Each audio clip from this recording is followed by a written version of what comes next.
সুপ্রভাত বন্ধুরা, সকাল সকাল উঠেছি। এখন বাজে 6টা, কিন্তু এত সকালে উঠেও আজ কিন্তু আমি ভিডিও শ্যুট করতে পারি। সকাল থেকে দেখাতে পারলাম না, তো চলো দুপুরবেলা থেকে নমস্কার বন্ধুরা, welcome back to my channel Supriya এসছে। কেমন আছো তুমি সবাই? আজকে সবাই খুব ভালো আছো, সুস্থ আছো। তো কীর্তনে যেটা পঞ্চমঙ্গল, কালকে যেটা দেখেছো সেটারই সঙ্গে পার্ট আজকে। তো সকাল থেকে আজ ভিডিও শ্যুট করতে পারিনি, আর আজকে ব্লগটা হয়তো ছোটোই হবে। তো এই যে আমি আর সোনামা এখন একদম রেডি হয়ে গেছি। যা কাজ সকাল থেকে, তো ব্লগও ইন্ট্রো কী দেবো, শ্যুটেই করতে পারিনি। তো চলো এখন যাবো, কীর্তন শুরু হয়ে গেছে, দেখাবো। তো সোনামা দেখার জন্য এ করছে। তো এইদিকে এই যে পিসিমারা যা কিছু লাগিয়ে পাতা খলা দানা ওগুলো শুরু করেছে, আর সোনামা দেখতে চাইছে একবার কোনটাতে, সোনামাকে দেখাতে নিয়ে যাচ্ছি। আর আজকে হচ্ছে তো সরস্বতী পুজো, মানে সরস্বতী পুজোর দিনে আমি ভিডিওটা এডিট করছি। আর কি অবস্থা ভিডিও দেখতে পাচ্ছ, ভালো করে ভিডিওটা শ্যুট করতে পারিনি, আর গত কয়েকদিন আগে শ্যুট করেছিলাম। আর এদিকে এইসব বৌমনি এদিকে মাছ টাছ ধোয়াধুয়ি করছিল, মানে এগুলো কয়েকদিন আগে শ্যুট করে রেখেছি, ভেবেছিলাম পরের দিনই দিয়ে দেবো।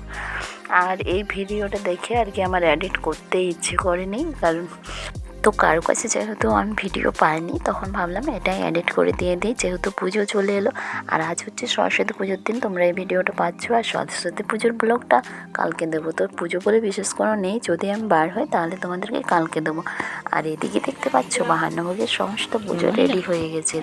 আর যেটা হচ্ছে মেন ব্যাপার, সোনামা সেদিন যা প্রণাম করেছে না, মানে এখানে একবার সোনামা সেদিন সারাদিন প্রণাম করছিল, কি ভালো লাগছিল ওর। তো ভালো জিনিস, ঠাকুর প্রণাম করা ভালো জিনিস। আর আজকে এই পুজোর দিনে ভিডিওটা এডিট করতে খুব সমস্যা এসছে, কারণ আমি এখন কটা ভোর 3টের সময় একটু বন্ধ আছে, বক্সগুলো পুজোর বক্স যা বাজছে, ভিডিও এডিট করে যাচ্ছে না, চলে আসবে। তো সেই কারণে ভোর 3টের সময় দেখছি একটু বন্ধ আছে, তাহলে ভাবলাম ভয়েসটা দিয়ে দিই। দেখছি আমাদের সোনাম বাবু প্রণাম করতে চলে এসেছে। ওকে দেখে মানে যা করবে ভাইকে তো করতেই হবে। তারপরে এসে দিকে পুজো চলছিল। তো এই সময়টা কিন্তু সবাই মন্দিরেই ছিল, কিন্তু আমি তোমাদেরকে দেখাতে পারিনি, কারণ সবারই মানে বলছে না ভিডিও কর না, মানে একটাই কথা, ভিডিও করা চলবে না। তারপর যখন আমাদের পুজো কমপ্লিট, তারপরে এদিকে দেখো এরা তিনজনে খেলা করতে শুরু করে দিয়েছে। যেহেতু ছোট ছোট বাচ্চাগুলো অনেকেই এসেছিলো, তো সবাই মিলে খেলা করতে শুরু করেছে। আর আমি ভাবছি ভিডিওটা তো আর আমার কাছে নেই, তো কী খাওয়া দাওয়া করলাম, কী কী করলাম সব কিছু দেখাতে পারলাম না, কিছু করার নেই। তো তোমাদেরকে একটু সামান্য কিছু দেখালাম, বাড়িতে ছোট অনুষ্ঠান নিজেদেরই, তো সেটা নিয়ে খুব সবাই আনন্দে মেতেছিল, কিন্তু তোমাদেরকে আমি সেরকমভাবে কিছু দেখাতে পারলাম না, খুব খারাপ লাগছে, কী আর করবো বলো।